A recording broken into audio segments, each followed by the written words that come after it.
It's not because I collect books. I'm sorry. I guess I didn't understand that. My mind was blown there for a couple seconds. Yeah, I'm sorry. I mean, that's really it. So I have been like a champion of this portal. I think that it is one of the greatest things to ever happen. Oh, it's cool. The project has announced that their content is now close to holding 15,000 documents with a total of close to 1 million pages.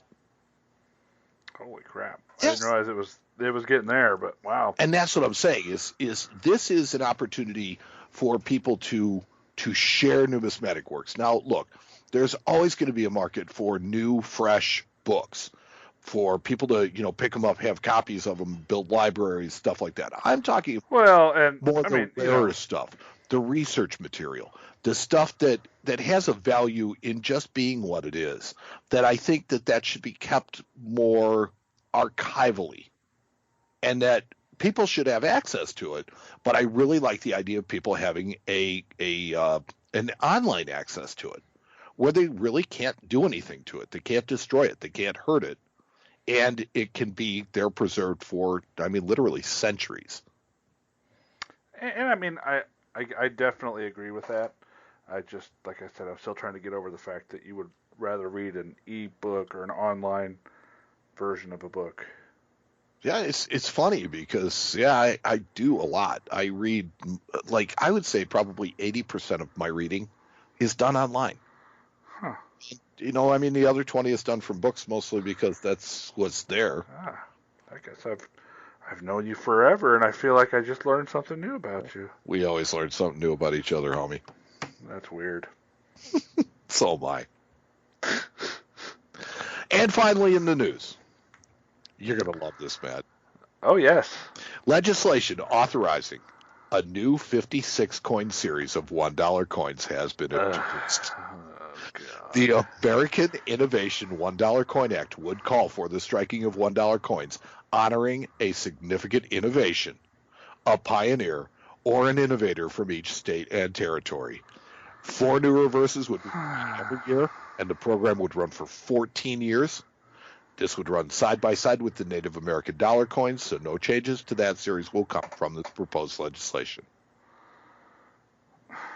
Come on, Matt. Tell us what you think. This is a family show.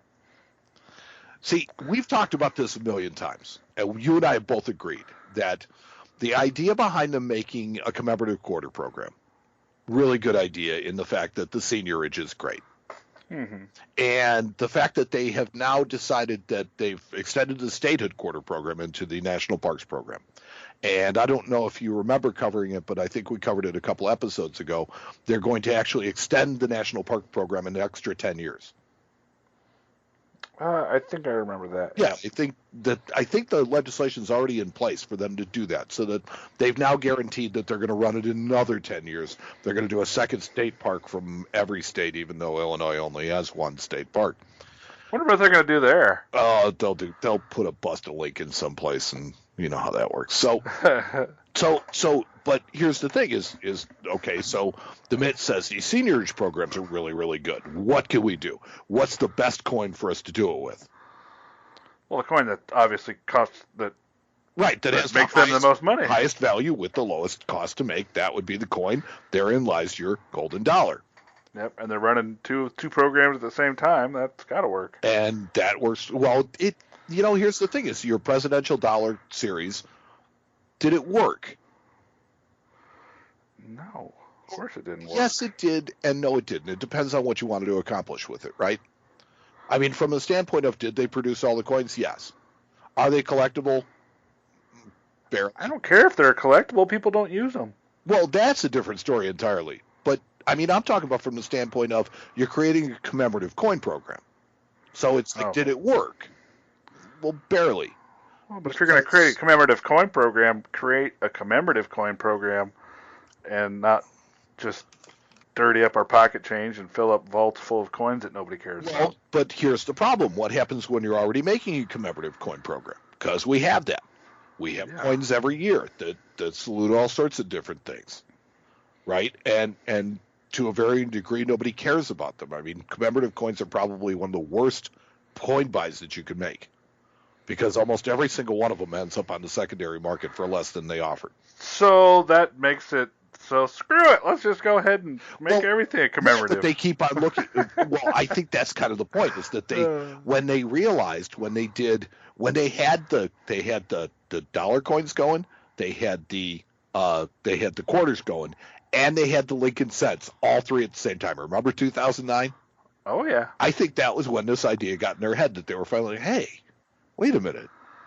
This isn't such a bad idea from X standpoint, right? From the standpoint of creating seniorage and making profit for the mint.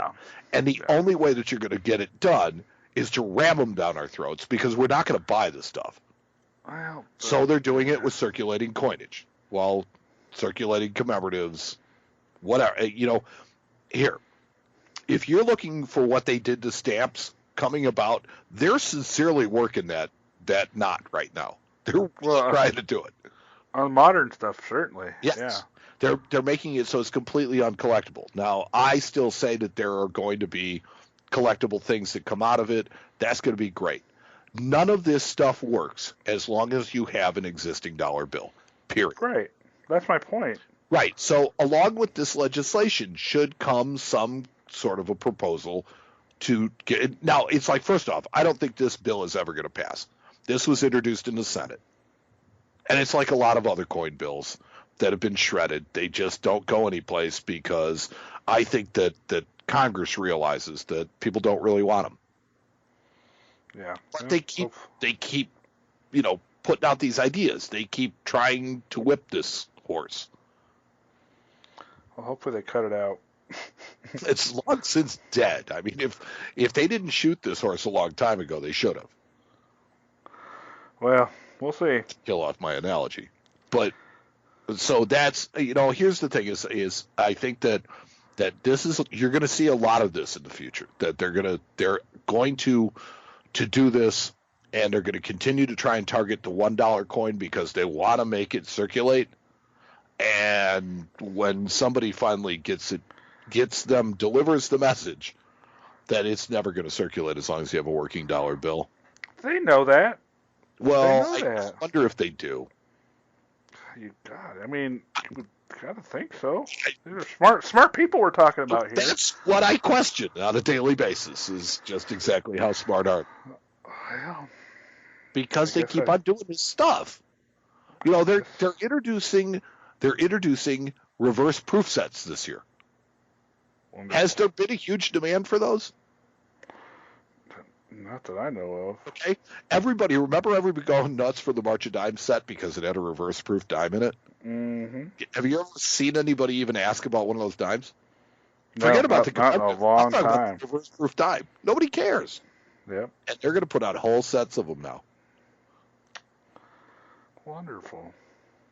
It's terrible. I think that I need to be put in charge of the U.S. Mint. Let's start one of those petitions, to get to the president's desk. You on Trump's mailing list? No. Okay, me neither.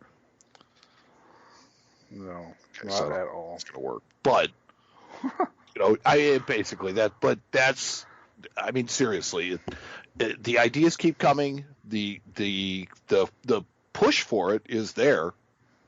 But one of these days, you just got to put some common sense into it and realize that, you've got 5 million of these coins. They stopped making presidential dollars except for the mint sets. Well, that's because they have a warehouse is full of them. Right, but they're putting legislation to make 5 times as many of them.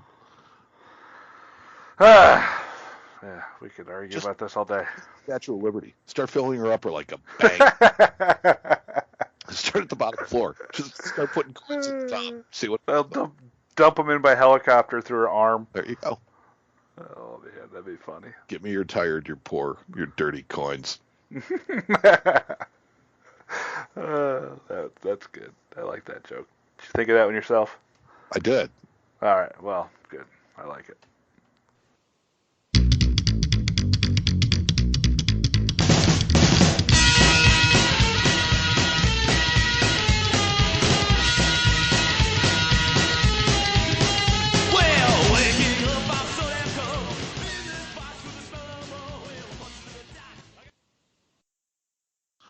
I miss those guys.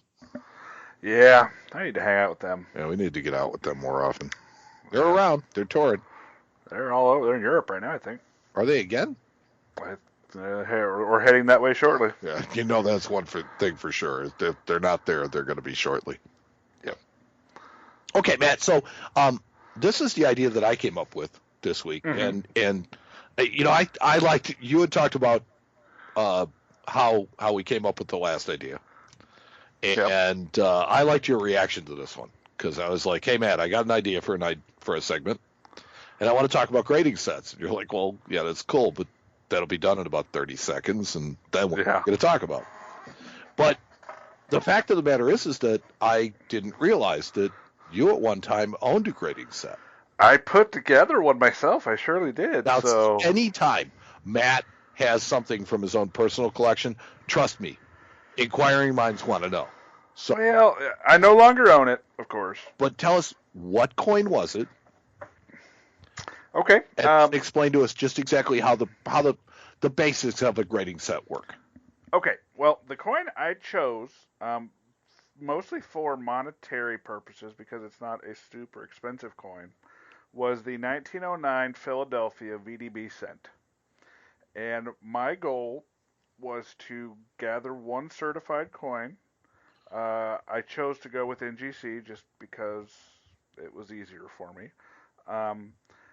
But I chose to get one certified coin from the grade of good 4 to MS67 red. And I got one coin of each grade, including the red browns and the browns, up to wherever they went to. I forget. It's been a while. But now, did you have the top pops in there or not? No, I think there's a couple 68 reds, and they're way too much money. Sure.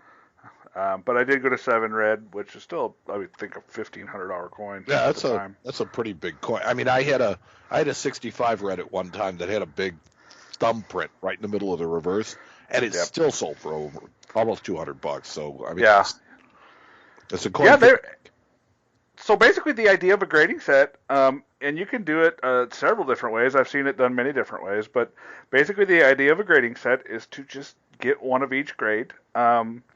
I tried to get the coins color-wise on the circulated ones to be as close as possible.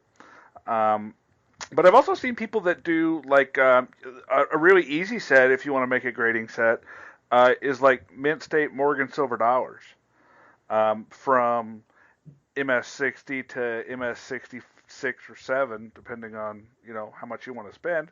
And you could do those all the same date, like a date like 80S, 81S, 79S.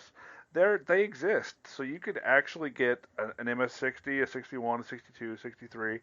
And if you want to get into the PLs and the deep mirror proof likes, you could expand to those as well.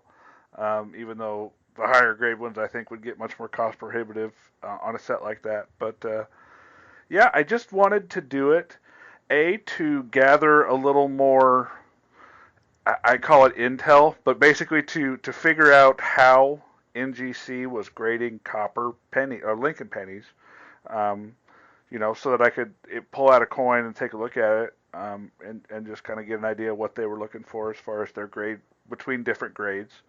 And it was, it was fun. I enjoyed it. I broke the set up when I got done after a little while, just because it was time to move on to something else. But yeah, I had a good time putting it together. Yeah, no, I think that the concept itself is really cool. And I think that one of the things I like about it is the flexibility of the set, that you can do it any one of like a million different ways and not be wrong at it. Now, one of the ways that I might have had expounded on yours, because I really like the idea, would be to have gone into the proof coins. And to try, I know, see, now you're really talking deep pockets, because Matt Proof Lincolns, particularly 09 VDBs. The most expensive Matt Proof Lincoln, right, by the way. That's a what, 4 or 5 figure coin in some grades. They can be, yes, for sure. And I really like the idea of doing something like that. Now, there's nobody saying that you have to do it with an ultra, a super expensive coin like a Matt Proof Lincoln. You could do it with something like, for example, a Walking Liberty half. Or Mercury Dime. Or a Mercury Dime, where, you take a date. because what a lot of people need to understand is that coins, when you grade